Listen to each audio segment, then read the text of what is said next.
No, tonight is all about David Wilkinson with me, and what a treat we're in for as we, again, just delve into the story of David's life, his academic career, his Christian faith, and of course, take your questions as well. So that QR code is on the screen now, so if you want to get your phone out, click it, put your questions in. I have the Slido app right here. So we're gonna chat for about half an hour, 40 minutes, and then we will just see what questions come in, and you can upvote questions if you like them and that sort of thing. Can't guarantee to answer them all, but we'll do our best. And so yeah, I'm really looking forward to this conversation. So David, welcome. Thank you. Just for the record, tell us first of all what your titles or your many titles are or have been, because I know you've come all the way down from Durham to be with us, where I think you've the former principal, is it? I'm a former principal of St John's College, which is one of the 17 colleges of the university, and I was principal there for 17 years, which is a very long time for me, and even longer for the college. And it just felt after 17 years it was good for someone else to bring new vision, and I've gone back to being just a simple research professor, a jobbing academic, and it is wonderful. I'm really enjoying it. It's a great gift. Gives me time to do a bit of writing, and when a speaker isn't able to turn up in Aylesbury, I now have an evening free to say, yeah, I can come down and fill in as a kind of substitute teacher for the evening. You're a very worthy replacement. So thank you very much for being with us. Before we leap into your own life and career, you've spent your life studying the stars and space, and it feels to me like we've just been in love with space science fiction for a long time now. Where does that come from? Everything, I suppose, from Star Wars to Star Trek and more. What is it? What drives this fascination we have with life beyond our planet? I think a number of things. I think partly the technology in science has meant that we're able to image the universe in a way that we are just seeing the universe in a completely new way, and we may come on to that a little later. I think some of it is telling stories that are fun. Science fiction is partly about fun. When I saw Star Wars for the first time in 1977 at a very tender young teenage age, I didn't see a lot of theology at that stage, but I just found a fun story. And science fiction, I think, as with certain science, stimulates the imagination. Stephen Hawking, in a foreword to a book which Lawrence Krauss wrote on the physics of Star Trek. It's not as good as your book, but it's much shorter, and you can read it in the afternoon. Professor Hawking said that science fiction stimulates the imagination. It allows us to think about worlds that are beyond our everyday experience. So I think that's there. And I think finally, there's something about both science and science fiction asks the fundamental question, who are we as human beings? Are we unique in the universe? And if so, what does that mean about us? Are we, in fact, one of many intelligent species in the universe? And what does that tell about us? And I think central to a lot of science and faith, and some of the speakers that you've got coming are just wonderful, because I think the central question for the next decade is the question about what it means to be human. You know, if we do discover life elsewhere in the universe, if at some point my laptop becomes conscious in a way that I have to ask it whether I can switch it off before I do that, or the fact that I share 67% of my genetic code with cauliflower, which you can probably tell by looking at me, but what makes me different as human from the rest? So that fundamental question of what it means to be human, both in science and science fiction, I think. Well, we'll return to the question of extraterrestrial life, because you've written a whole book on that, and that'll be fascinating to follow up. But take us back to the beginning. Where did your interest in astrophysics begin? And I heard that when you actually went to university to study, it was somehow linked to your love of cricket as well. It was. So I was 6 years old when Neil Armstrong stepped on the surface of the moon. Grainy black and white, I remember that. I had a decent physics teacher who was crazy, as most physics teachers are, but that was good. But to be very honest, Justin, I wanted to go to university because I thought I was good at cricket. Right. And I wanted to have time to play cricket. Okay. And if I did physics and maths, which I was okay at, I thought to myself, I wouldn't have to be writing essays all of the time. I could just do a bit of the mathematics and there'd be lots of time for cricket. And I mean, I didn't turn out to be the world-class cricketer that I thought I was. And two things happened before going to university. Well, one thing, I became a Christian. And then second, as I began this physics course at university, the kind of science of relativity and of quantum theory was so different to the old type of boring physics of pushing wooden trolleys down benches with a stopwatch. Some of you will remember such things. This was about space and time being very different from what you experienced day to day. This was about a world at the quantum level, which was completely bizarre. And yet mathematics decoded that world. Now, I found myself having just become a Christian, and I found myself with this new science. And although cricket was still there, I was still struggling to play it well. My faith, looking back on it, began to make me value the science even more.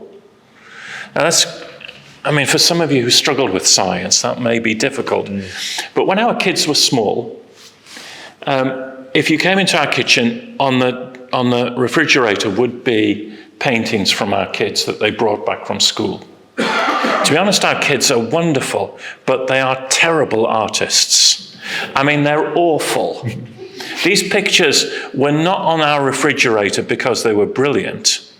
They were on our refrigerators because we knew the people who'd created them. And I was being introduced to this God I found in Jesus.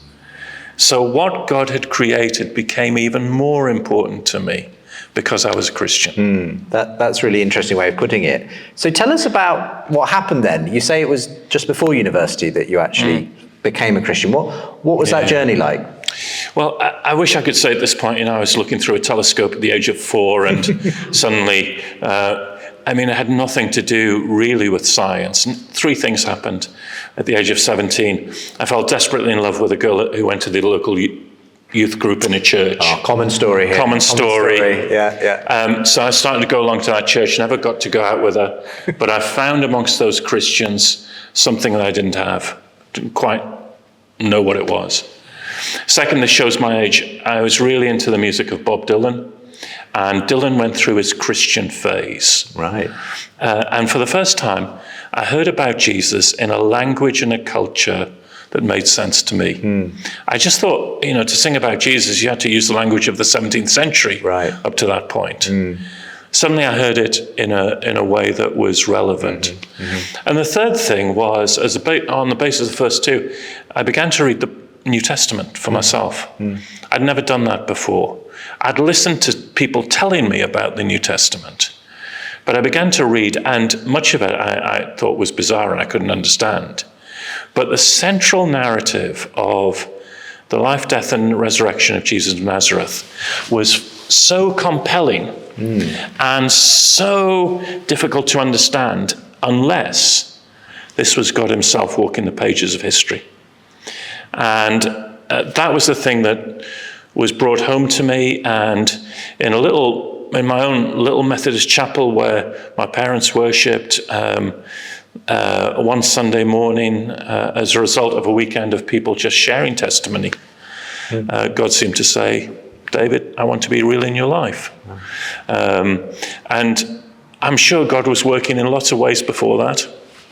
But that was a moment where actually it became a moment where I knew there was a decision to be made, someone to be followed. And that's how it started. Wonderful. Wow.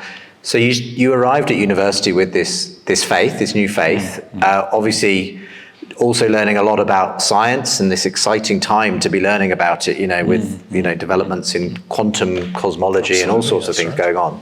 So as your sort of academic career progressed, how did that marry with the faith that you'd embraced by then? Did you find there were any conflicts? I mean, that's a familiar thing that they say. A lot of scientists today will say, "Oh, well, faith and science can't go together." What was your experience? A number of things. I mean, the first thing was that there were far more scientists who were Christians than I ever imagined. And I went to church and found myself invited out for lunch by a man called George Rochester. Rochester was emeritus professor of physics, should have been awarded the Nobel Prize for the discovery of the strange particle. A lovely, faithful, very quiet Christian who gave me lunch every few Sundays or so. I found a number of senior scientists who were Christians. That was really important in answering the question, because there were times of conflict. I loved the Bible. I began to struggle with how to interpret the first chapter of Genesis. I was doing astrophysics, and I was talking about a universe of at least 10 billion years old in those days. We've increased the number a little more these days. That didn't fit with a literal reading of a 6,000 creation a few years ago. And Christians disagree on this. There'll be different views in the room. But those are my friends, and the particular church that I went to had a very strong view on this, that if you didn't take a 6,000-year-old history, a 6-day creationist reading, then in a sense you weren't quite an Orthodox Christian. So I struggled with that. I wondered whether my science was ruling Scripture. I've resolved that now in my own mind, and we might want to come on to that, but that was one thing. I think one of the struggles which I've always had, which I still have, was the question that many of us struggle with, which is the issue of the problem of evil. If God is a good God, then where does suffering and injustice come from? And then there were times where I thought I'd come across good arguments, and then those arguments were like carpet pulled from under my feet. Let me give you an example of one. If the universe began with a big bang, then who lit the blue touch paper? Who set it off? I thought that was a really good argument. Really good argument. In fact, I used it in trying to convince other people that God was the creator. And then Stephen Hawking came along and published a book called A Brief History of Time. You might have come across it. It didn't sell very many, about 10 million copies worldwide. And what Professor Hawking did was effectively to give an alternative scenario to that first cause. Hawking basically said, you can have a beginning without a first cause, someone starting it off. And I remember the moment of thinking, gosh, is this a threat to my faith? But then one of those older Christians and scientists, Sir Robert Boyd, a great space scientist, I was at a Christians and Science conference and asked him this. And Sir Robert simply said, David, don't get too worried. Even if Hawking is right, he's just filling in a little bit of gap of ignorance about how God did it. Because that argument had become for me what's called a God of the gaps type argument. Right. If science has a gap in it, you insert God into the gap as the explanation. But that's actually not what Christian faith is about. Nor is Christian faith about a God who lights the blue touch paper of the Big Bang and then goes off for a cup of tea, not to have anything more to do with it. The God of the Bible is the God who sustains the universe in the palm of his hand, keeping it in existence. That's Hebrews 1, upholding the universe by his word of power. God of the Bible is the one who in Christ holds all things together, the one in whom all things cohere. God is involved not just at the very first moment of the universe's history, but through the whole moments of the universe's history, whether that's 6,000 or 13.8 billion. So there were questions that I had to change my mind on. There were questions which I still don't have the answer to. There were questions where I actually was propounding something that wasn't biblical Christianity, that I had to repent of. So all of those. But the number of folk who were senior scientists and Christians just gave me the confidence that I'd work through these things. Right.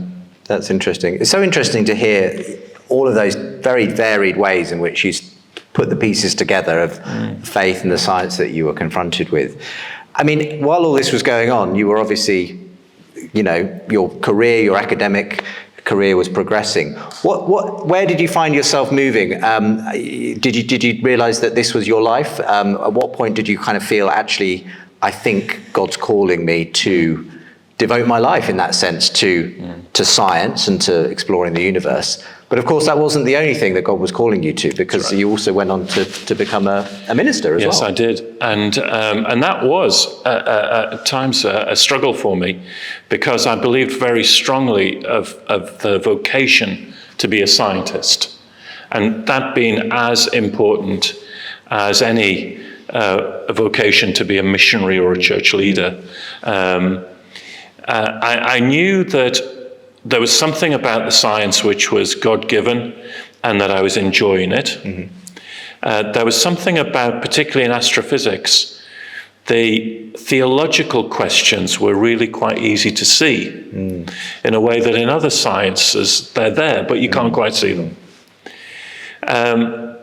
But there was this growing sense in my life that speaking of Jesus, not just as a lay person, but in terms of building or forming churches, leading churches, was something that was a growing conviction in my life. And so after research for a number of years, a number of research projects come to an end. Possibility of going to the States and continuing in astrophysics. But this growing sense, as I said my prayers and read my Bible and talked to some people, not all, I'll come back to that in a moment, that actually moving into theology and church leadership was a real challenge to me. And when I offered myself to the Methodist Church in terms of church leadership, and surprisingly to me, they accepted me, that was really difficult. My parents were lovely Christian folk, but they were heartbroken that I was leaving science. They wanted me to be a professor, a very high view of education. They'd never gone to university themselves. Some of my friends at church questioned going into a particular church like the Methodist Church. I was throwing away faith. I wasn't being sound enough. Interesting enough, a number of my friends who were scientists, who weren't Christians, were actually affirming of what I was doing. Now, I don't think that was because they thought I was a lousy scientist. It could have been.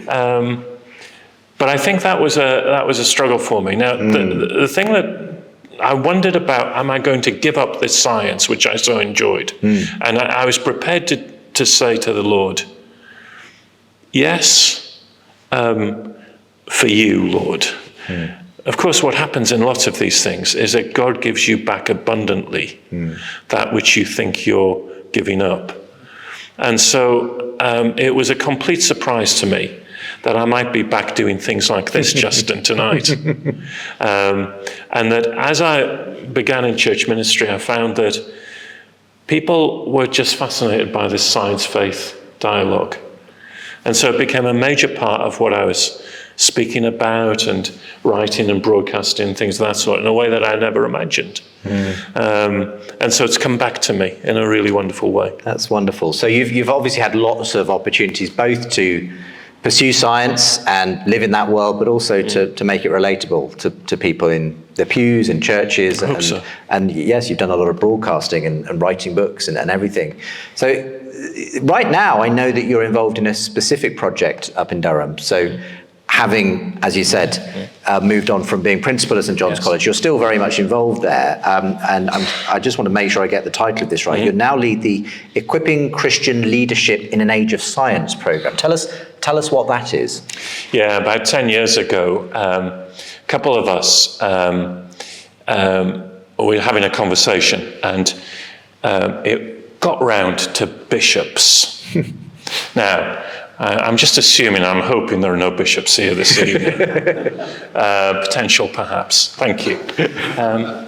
And what we had observed, for those of us who are interested in science, was that when senior church leaders, not just bishops, but sometimes distinguished leaders of church groups, when they were asked about science, they either were negative, fearful, or silent about it.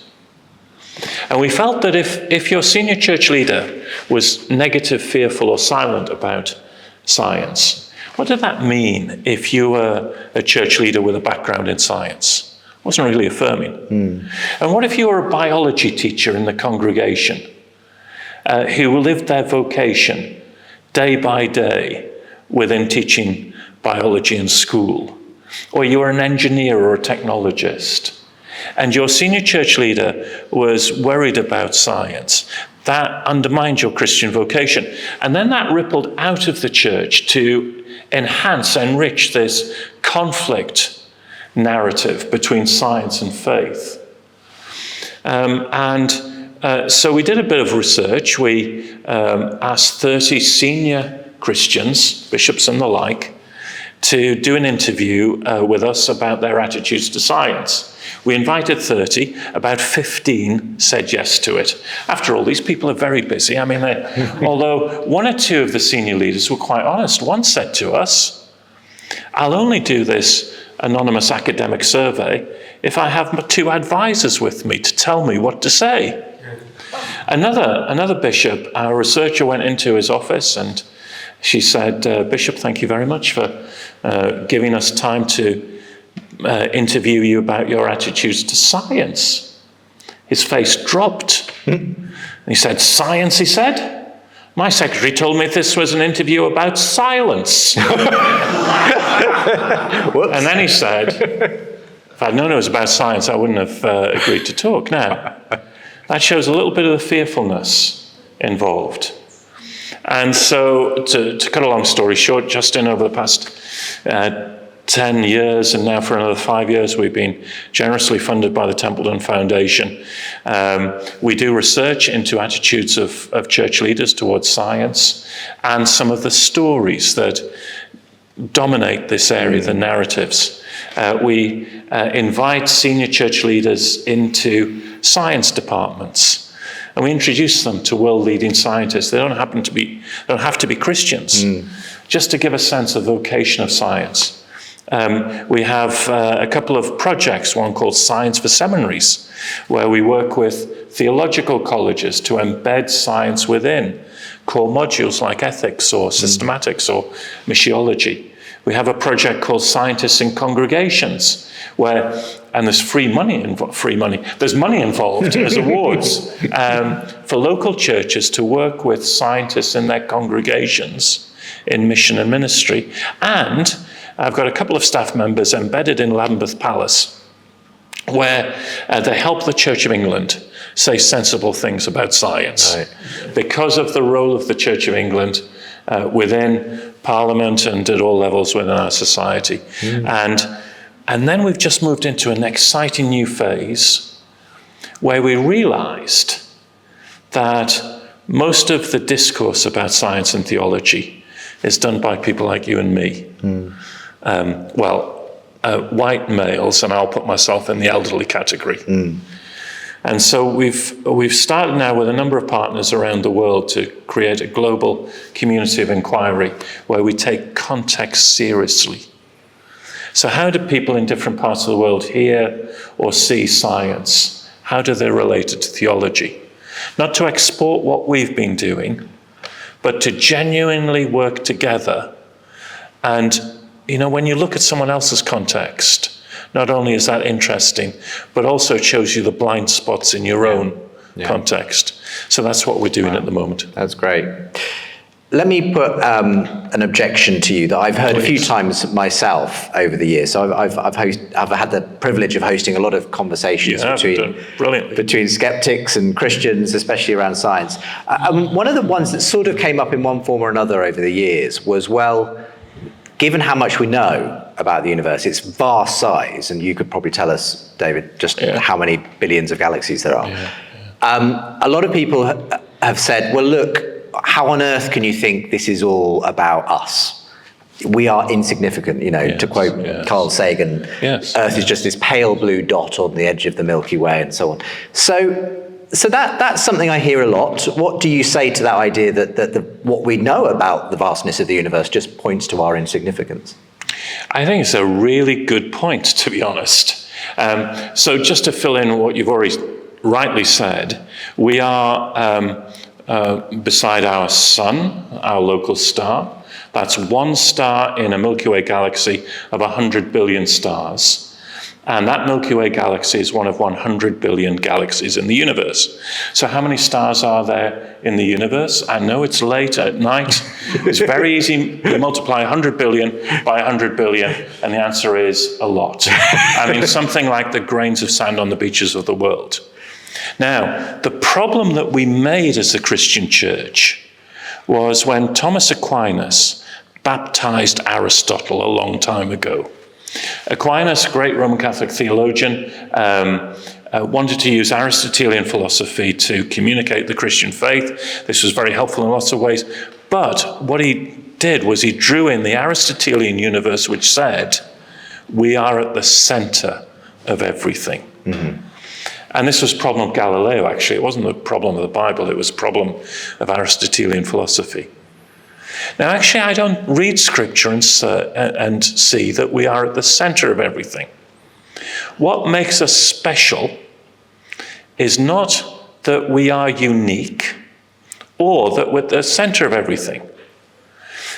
What makes us special as human beings is that the God that we see in Jesus has taken the initiative and given us the gift of relationship with God's self. So our specialness is about relationship and its gift. It's not that we're at the center of things, or it may not be that we're the only intelligent beings. Now, that was said by a theologian called Nicholas of Cusa over 400 years ago, but we still haven't learned that aspect. Now, I think from that, a number of things also follow in this very good point. First of all, that's represented beautifully in Psalm 8. So Psalm 8, when I look at the heavens, the work of your fingers, what are human beings that you're mindful of them? Absolutely. You look at the sky, even in the ancient world. So even the ancients saw that, had a sense of their insignificance in the face of the psalmist comes back and says, but God has. So the answer to the question, what is human being, is that God has done certain things. I think the size of the universe itself is fascinating. If you develop that, then instead of the sense of us being minor and insignificant, actually it's a reminder of both the greatness of God and that God may be interested in more than just human beings. Aquinas, who I've just criticized, let me redeem a little bit. Aquinas talked a lot about God as extravagant creator. You know, sometimes we think about God the creator as a mathematician, working out the equations and logic. Mathematicians sometimes can be a little bit boring in the public mind. God in Genesis is also the extravagant artist who just does things because God delights in the vastness and the extravagance. So the understatement of Genesis 1, which is my favorite in the Bible, God made the greater light and the lesser light. And then the writer says, oh, and by the way, he made the stars also. God is so great that he created 100 billion stars in each 100 billion galaxies. So there's something about a reminder of the extravagance of God, which is not about us, it's about God. That's really helpful. I mean, turning to another psalm, Psalm 19, there's a famous line about the heavens declare the glory of the Lord.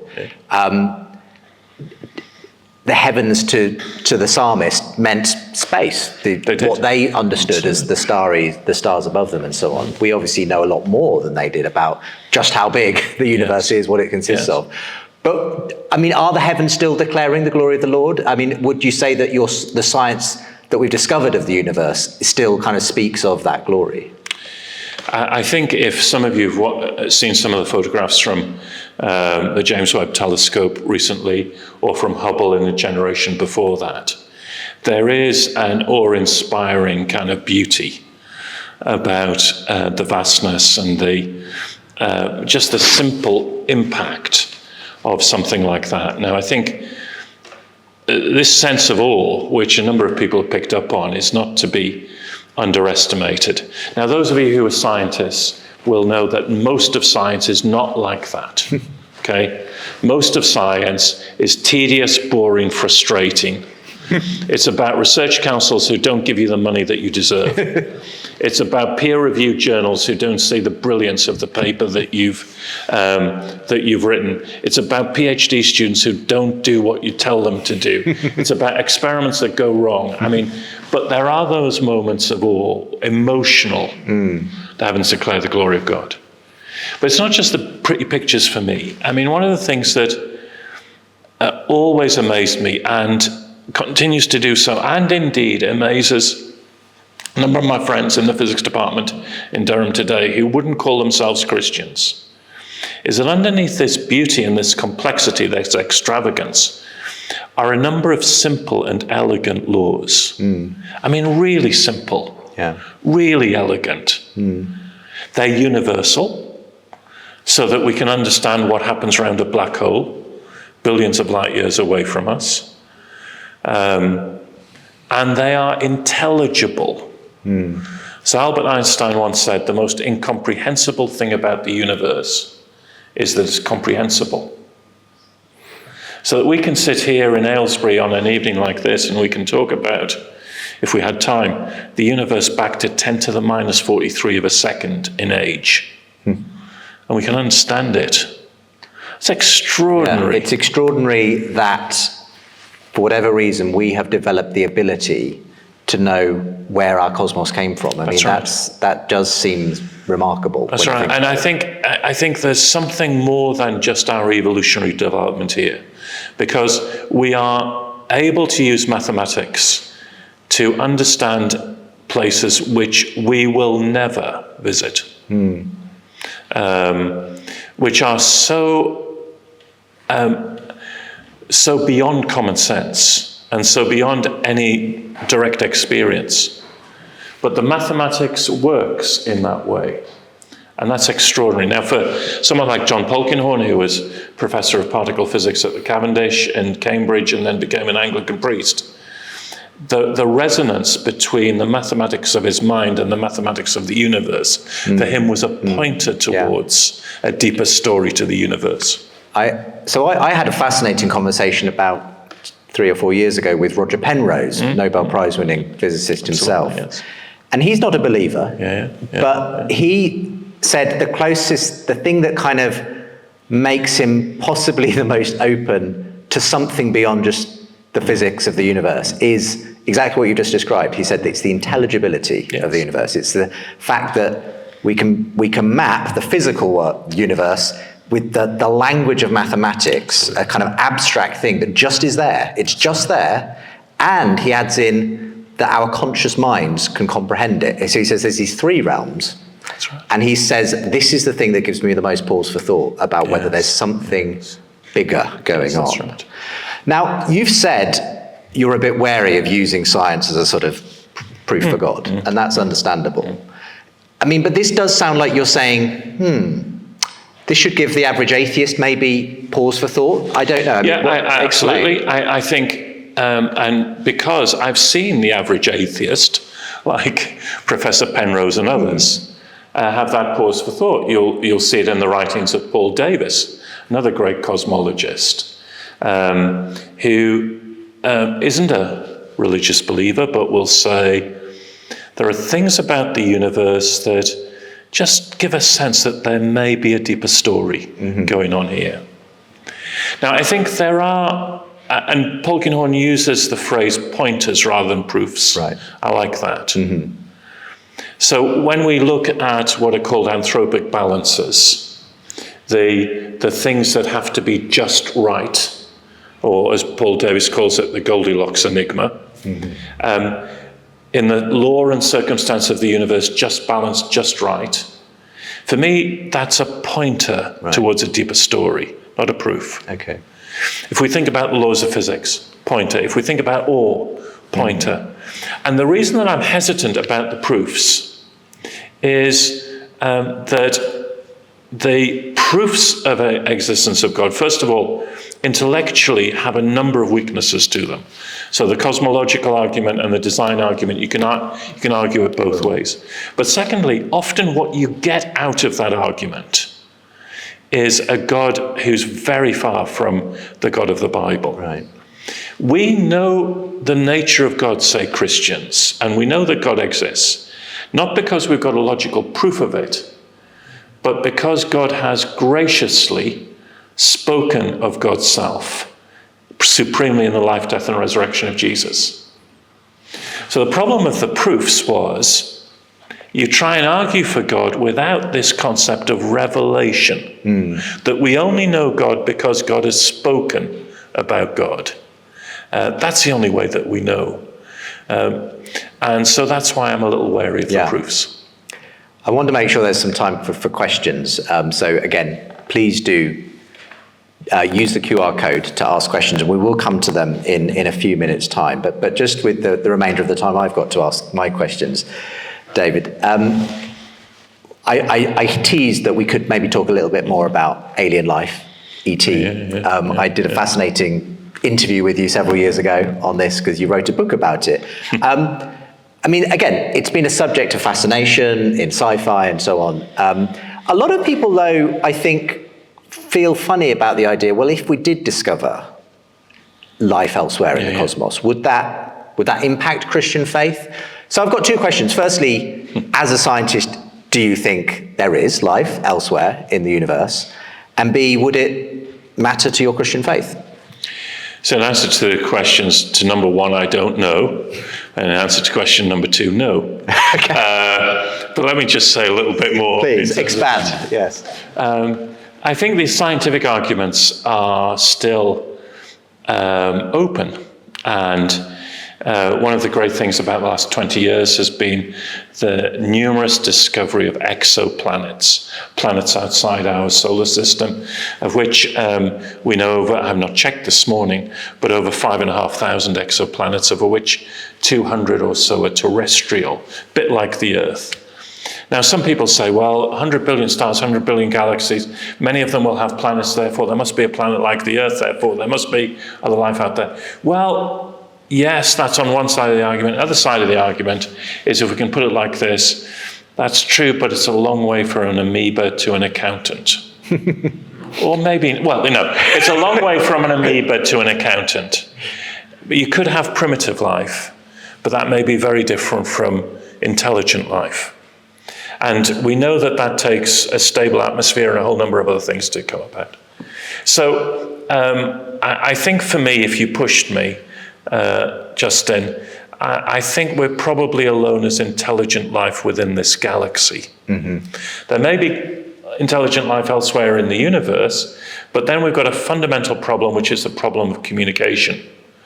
So if there's a civilization in Andromeda, one of our nearest neighbor galaxies, and they sent a message to us saying, hello, is there anyone there?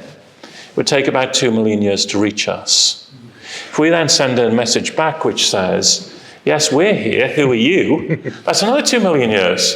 That's not an interesting conversation, to say the least. So there is a problem of knowing whether they're there. So I'm open at the moment. In terms of theology, I think as a Christian, there are two areas where questions are rightly raised. The first is, would it undermine the special nature of human beings? Well, I've already tried to argue that we're special not because we may be unique or because we're the center of everything, but God has given us the gift of relationship. Who am I? And indeed, there's a very, very strong tradition here in Christian theological thought which says, who are we to say that God may not do other things apart from us? But the second area is a little more kind of perplexing. And that is the centrality of the life, death, and resurrection of Jesus, the Jesus event. And the question there is, Christians believe that in Jesus 2 things happen. The first is that God shows what God is like in Jesus. Second is that Jesus saves us from our sins. And the question there has been, is that a once for all for the whole universe or not? Now, those who've argued that it's a once for all for the whole universe then have the problem of then how do other people get to know about this gospel? And that's a long missionary journey to take it to the stars. Other people argued, particularly E.L. Maskell and others, that the God that we see in Jesus would become incarnate on other worlds. So God would become incarnate in little green flesh. And, is that right? Well, didn't one of C.S. Lewis's lesser-known sort of space trilogy that he wrote envisages this exact scenario, this idea of God becoming incarnate on And Lewis plays with the idea of if a other civilization was not sinful, would there need to be an incarnation? Interesting. Now, at this point, I just have to say, I don't know, but it doesn't worry me too much. Partly because the God that I see in Jesus would do what is necessary. And therefore, as a Roman Catholic theologian, Stanley Yackey, once said, when the little green women and the little green men eventually land, if they do land, we Christians will be the first there to welcome them, he said, even before any president of the United States. Well, that'd be terrible if it was Donald Trump. Anyway, that because we would have that sense of optimism, that the God that we see in Jesus would already be in relationship in some way. Interesting. So yeah. Well, there's so much interesting thought, just ideas there for us to process. Thank you so much. Can we have a round of applause for David Wilkinson?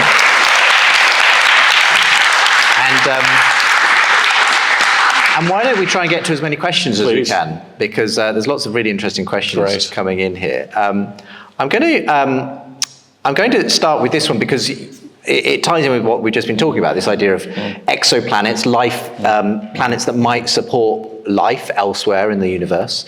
And someone wants to ask, I've lost the question now. Here we go. What do you think about the recent discovery of gas on the planet K2-18b, it's a memorable name for a planet, which is currently understood could only be there due to organic life? So this is a very specific question about whether there might be signs that we have discovered a planet with life on it. I think it's an interesting and significant discovery, and actually I don't think we're at the end of the story to make a particular final judgment on this. And it raises it's a really important question because it raises the issue of that science is not just about observation, it's also about how you interpret the observation.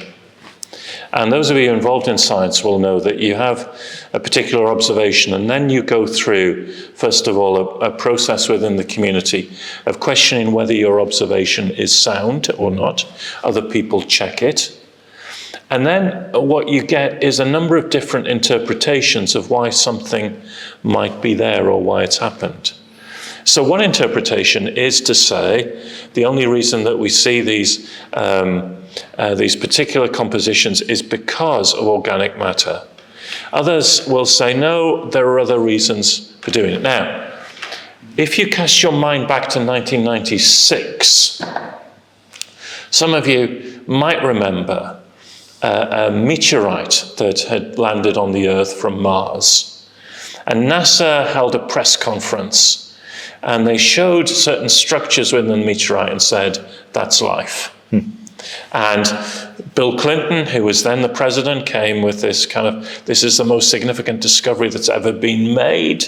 And it turned out that they weren't biological signatures, they were geological signatures.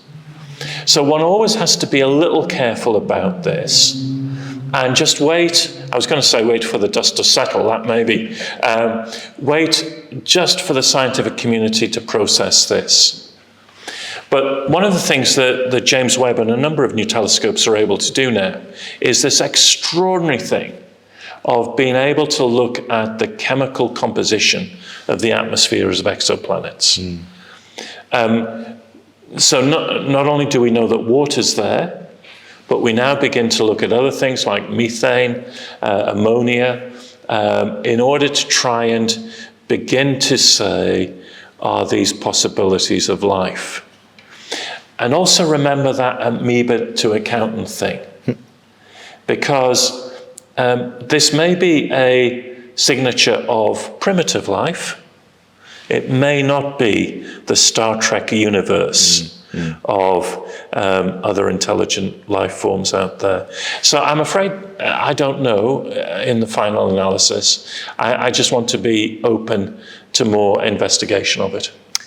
So we've had to think about the possibility of other life visiting us or not, as the case may be. Someone wants to ask about the possibility of us sort of colonizing other parts of the galaxy. They ask, do you think that as Christians we should promote or be against moving to other planets?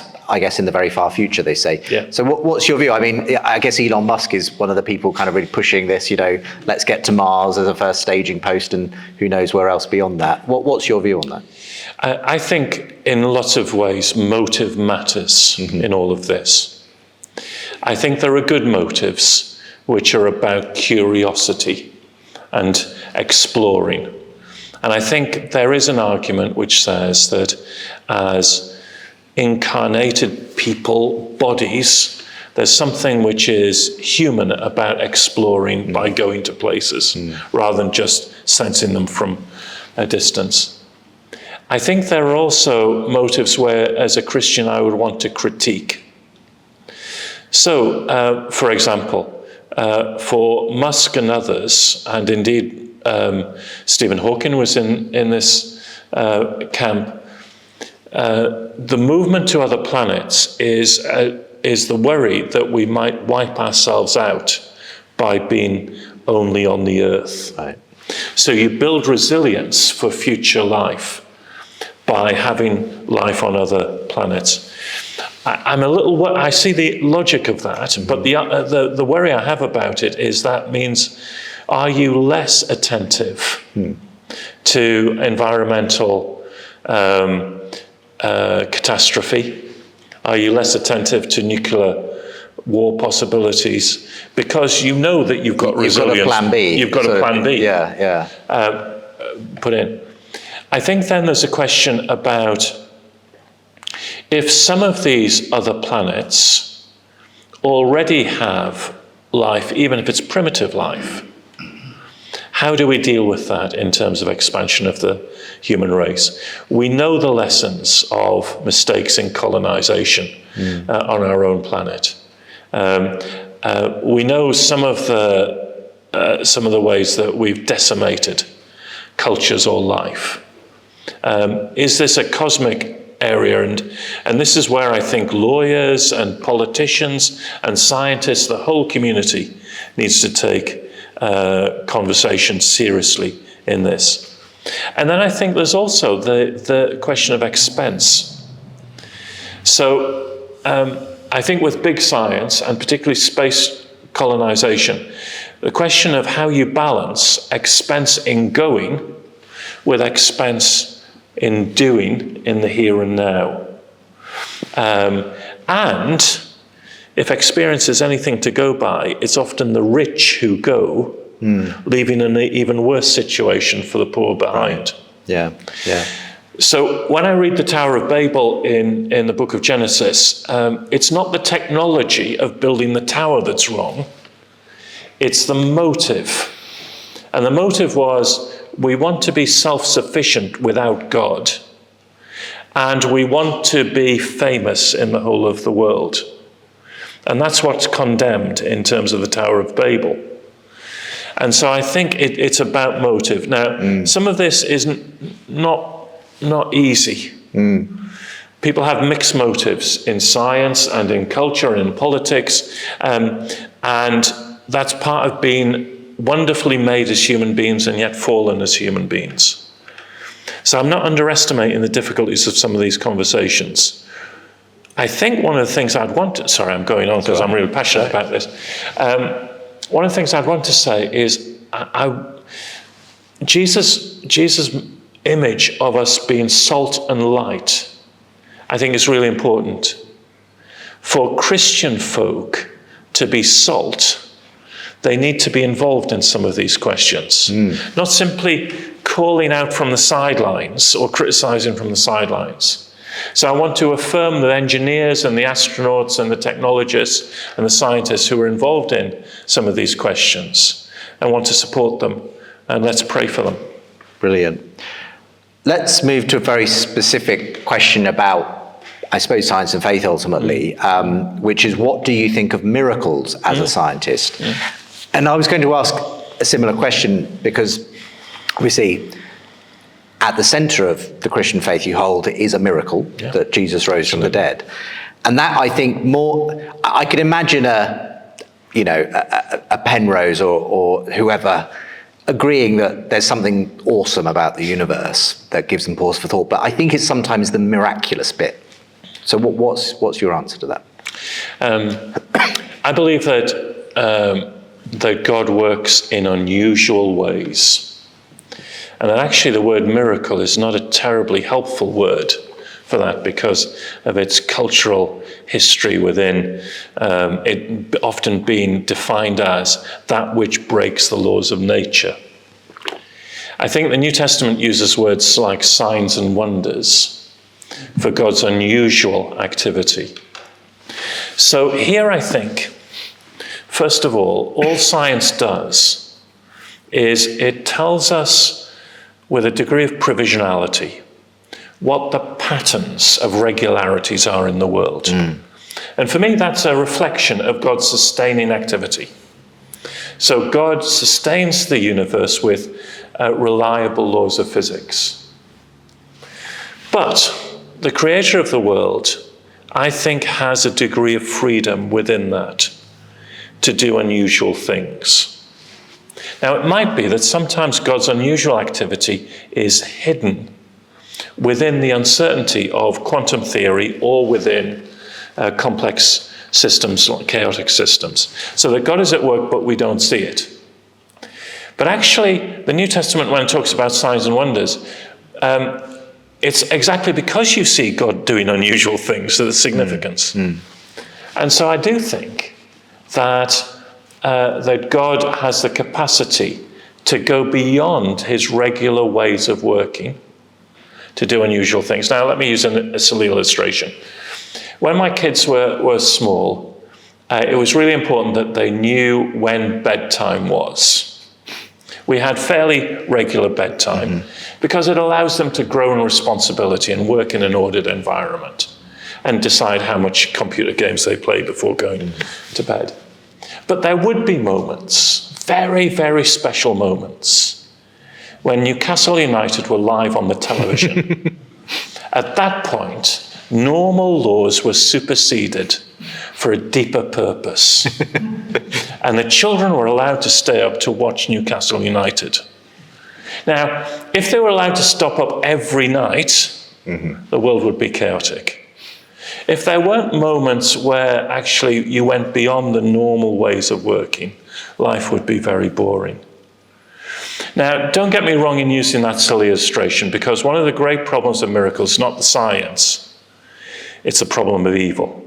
If God can have freedom to work, why doesn't he do it more? Right. Why does a Christian say, I was going to Tesco and it was raining hard, and so I was praying, and immediately a parking space opened up. Praise the Lord. And you think to yourself, Lord, Well, that's very good. But I mean, what's going on in other parts of the world here are more serious. Why? So you've always got that problem of evil. Yeah. Now, I think the evidence for me as a scientist of God doing unusual things, you mentioned just in the introduction. So if you take in any way the resurrection seriously, bodily resurrection, then that is God working in freedom within the space-time laws that he created in an unusual way. And I'm fairly old school on this in the sense that I think the evidence for the resurrection, historical evidence, and historical evidence for the bodily resurrection of Jesus is really very strong indeed.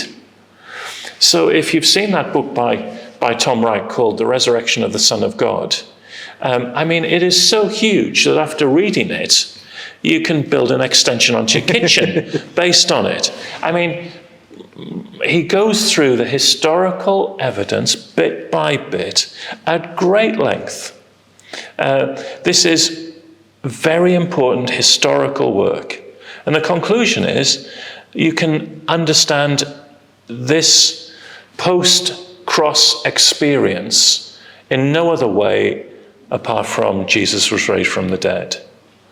And so I think that's where sometimes I'll begin with fellow scientists and say, well, let's just read it and see what questions we want to ask of this. Is it propaganda? Well, it was written for a purpose, of course, but that's negated as history. Why were the women the first witnesses at the tomb?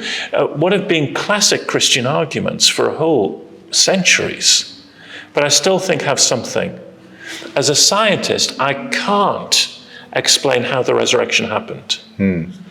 But there are many things in science that actually I hold on the basis of evidence, even if I can't fully understand them. I have no idea what dark energy is. Well, actually, I don't have any idea what dark matter is either. I don't have any idea what dark energy is at the moment, but I know it's fueling an acceleration of the universe. Why? Because there's evidence which points me to that conclusion. Thank you. There's a question here specifically about, I suppose, the kind of objection that a lot of atheist skeptics, maybe some of them scientists, would simply raise, which is how do you deal with the response that the revelation of God, and I suppose by that, whatever you consider to be God's revelation, Jesus, could be mere delusion on the part of the person having the encounter. It is therefore of no value. So I suppose that's the way a lot of people do see faith. They see it as just someone sort of having an encounter, something they believe has happened to them. God's spoken to them in some way. They've had some supernatural revelation. And they would say, well, lots of people have weird things happen to them. Most of the time we say they're just delusional. What's different in your case? So how would you respond to that sort of objection? That is a very good question, and I want to take it seriously. I mean, I've been pastor of a church, and I've been around churches for a long time where actually some people are delusional. I mean, there are experiences which now, why do I say that they're delusional? Because I think I'm looking for some consistency between their experience, the experience of others, and then the historical witness of Jesus. And I'm looking for some kind of consistency between the individual, the community, and the history. That means that when I have an experience of God, I do go and check with other Christians and say, can I talk this through with you? Can I check this out? And I do go back to Scripture and I do say, does this experience that I've received, is it of the Jesus that I read in the New Testament? And so I'm triangulating a number of these things. And that's why I think traditionally over centuries Christians have put together prayer, Bible study, regular church going, and then actually witnessing to faith to those who aren't Christians, does it make sense to the person who isn't Christian to articulate this? And but I think if I feel a sense of being led to be a church leader, or if at church on a Sunday morning when we get to a stage in church where someone says, do you have a picture to share? Well, first of all, I want to deal with that carefully. Or if someone says, I've just been healed, I want to deal with that carefully. I can't not be a scientist when it comes to this. I want to ask questions about the evidence. I want to talk about experience tentatively. I want to value it, but it's not the only word on this. So I think it's that kind of triangulation between different areas of authority that gives me some confidence and some, what the New Testament might say, of testing of the spirits. Because the New Testament talks about those who are delusional. It's part of the whole religious sphere. We've got an interesting question here, which I suppose is asking the view of the uniqueness, really, of Christianity and Jesus. This one person asked, do you think Christianity and other world religions can both be true at the same time? Gosh, what a great question. And I'm glad that we've got 3 hours ahead of us on this. I don't know is the answer in one sense. Let me say why. First of all, other faith communities are very different, not just to Christianity, but to each other. And therefore, to reduce all of them, or to just say that we have all of this in common, I think is disrespectful to the diversity of belief. Second, then, I know that I'm a Christian theologian who studied Christian theology, and my knowledge of other faith communities is very limited indeed. I was a physicist for a time in India, worked with an Indian astrophysicist, very committed Hindu, but even Hinduism itself is immensely complex. Some believe in a personal God, some don't. Different strands of it have intermingled over the years. So this is a hugely difficult question to talk about generalities. Now, my apologies to the questioner on this, because it's a fair question. I think when I say I don't know, all I can say is I'm going to testify to that which I've experienced in Jesus and not make a judgment on the rights or wrongs of other faith communities. I'm here to offer Jesus. And indeed, with friends from other faith communities, I'm here to offer Jesus and to listen to what they say. And in doing that, I found that there's often common ground, on certain issues, and there's differences in it. But I can't make a general judgment about this. The sense of truth that I've encountered in Jesus is something that I give witness to in a way that I hope is positive, without then condemning the other. Or saying, you have to be wrong. Now, a number of Christians in the room will say, Wilkinson, you're copping out on this one. You're avoiding the difficulty. I am, but I think there's some grounds for this. And that is the whole tenor of the New Testament is, let me offer you Jesus. And then I trust the Holy Spirit to do the work without me taking apart your belief system, which I don't fully understand anyway. There are some Christians who have spent their lives studying these other faith communities, and perhaps at that point, those are the people to ask that question of. Well, here's a general question to end, and probably quite an appropriate one, because I imagine that there are people who have been attending this series and watching online as well, who don't come necessarily as a Christian or as a believer, or they might find themselves sort of on the edge, wondering whether they can make sense of it all. So this person simply asks, what final message would you give at the end of having talked about all this amazing stuff, the universe, extraterrestrial life, faith and science? What would your simple message be, they say, to a non-believer? When I became a Christian myself and started work in science, there was one thing that struck me perhaps more than all, and that was that the love that I experienced in Jesus Christ was a call to make Jesus Christ Lord of all. And therefore it seemed to me that that it wasn't about being a Christian on a Sunday and a scientist Monday to Saturday, but the Lordship of Jesus was a claim upon every part of my life. That Lordship of Christ wasn't a demand, because it was preceded by grace and love which reached out towards me first. Jesus as Lord is a consequence of a God who acts in grace and love towards us.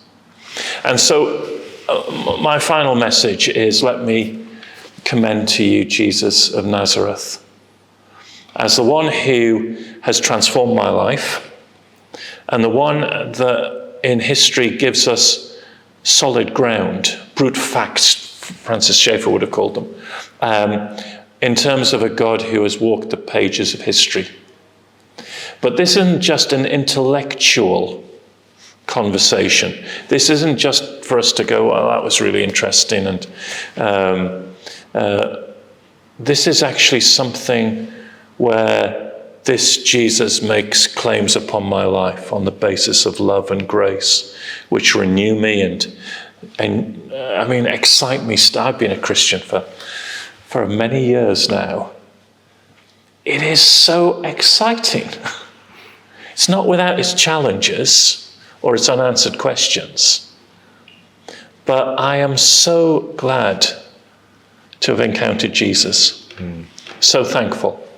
And let me just commend Jesus to you. Should we give a round of applause to David Wilkinson? Thank you very much for the questions. Apologies, there were, as usual, many more questions than we could get to. But David will be around for a little while before heading off. So if there's probably opportunity to say hello and so on. But thank you again for coming this evening, spending the evening with us, and thanks again to David. Do take the flyer with you that gives you the next date, and do invite others to come and share in the evening as well. For now, thank you very much for being with us here in Aylesbury. Thank you. Justin, thank you.